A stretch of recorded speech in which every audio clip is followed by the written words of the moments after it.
Shalom, salam sejahtera Bapak Ibu Saudara-saudara yang dikasihi Tuhan Yesus Kristus. Kita berjumpa lagi, mari kita masuk dalam saat teduh, mari kita awali dalam doa. Tuhan Allah kami, Tuhan kami Yesus Kristus, kami berterima kasih, kami bersyukur karena Tuhanlah penolong hidup kami, yang selalu menyertai hidup kami.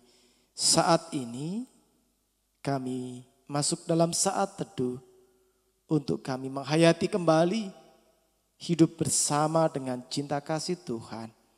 Kami memohon berkat Tuhan. Di dalam Tuhan Yesus kami berdoa. Amin.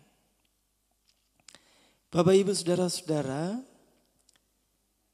hidup yang kita jalani sekarang ini, saat ini, seringkali kita berada dalam sebuah iklim yang kurang sehat. Yaitu adalah iklim persaingan. Bersaing. Sehingga akhirnya kemudian yang terjadi adalah satu dengan yang lainnya itu mudah berprasangka. Bahkan kemudian mencoba untuk saling melemahkan, saling mengalahkan. Kita tentu tidak ingin dan tidak senang ketika orang lain minta bukti terhadap diri kita, terhadap kemampuan kita.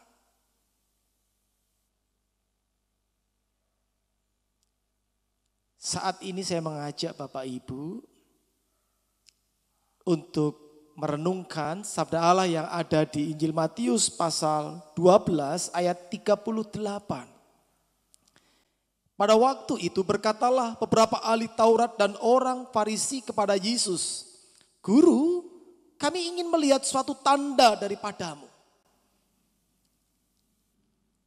Ayat ini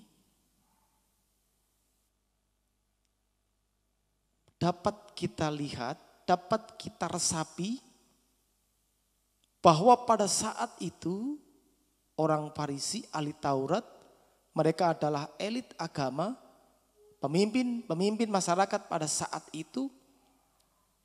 Mereka tidak terlalu suka dan bahkan memang tidak menyukai kehadiran Tuhan Yesus.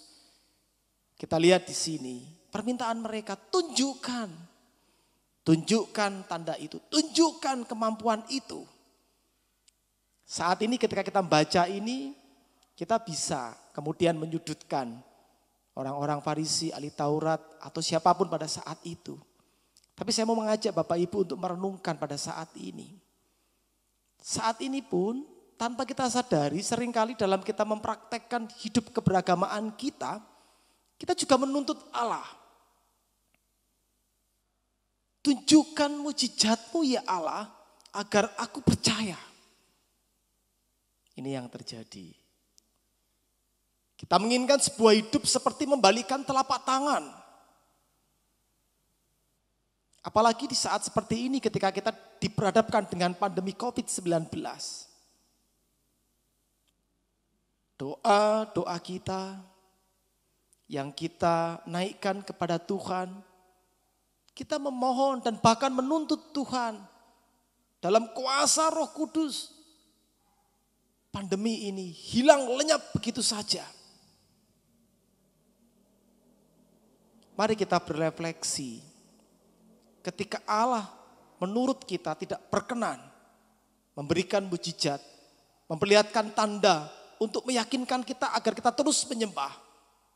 Apakah kita akan berhenti mengakui kedaulatan Allah di kehidupan kita? Apakah kita akan berhenti mengakui Allah terus beserta dengan hidup kita? Dari ayat ini mari kita berefleksi bahwa Allah telah mengasihi kita. Oleh karena itu tugas kita adalah terus menghidupi jalan cinta kasih yang telah dihadirkan oleh Allah. Di sini tentu dibutuhkan sebuah keterbukaan, pengorbanan, dan kesediaan memang tidak mudah.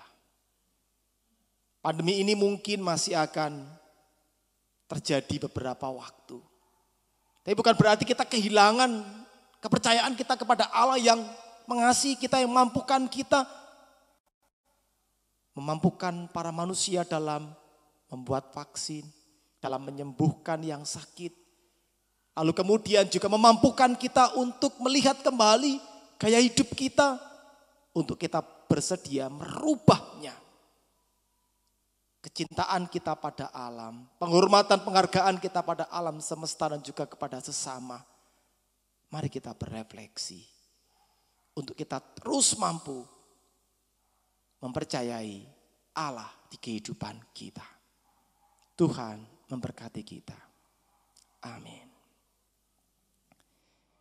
Ya Tuhan Allah kami, ampuni dosa dan salah kami. Kami mengakui karena tuntutan desakan dalam kehidupan kami, seringkali kami menuntut Allah untuk memperlihatkan bukti, tanda, sebagaimana mujizat-mujizat yang terjadi pula di kehidupan kami. Ampuni ya Tuhan, ajar kami untuk setiap hari, setiap saat, di situasi apapun, terus meyakini Allah beserta di kehidupan kami. Terima kasih ya Tuhan, dalam Kristus kami berdoa. Amin.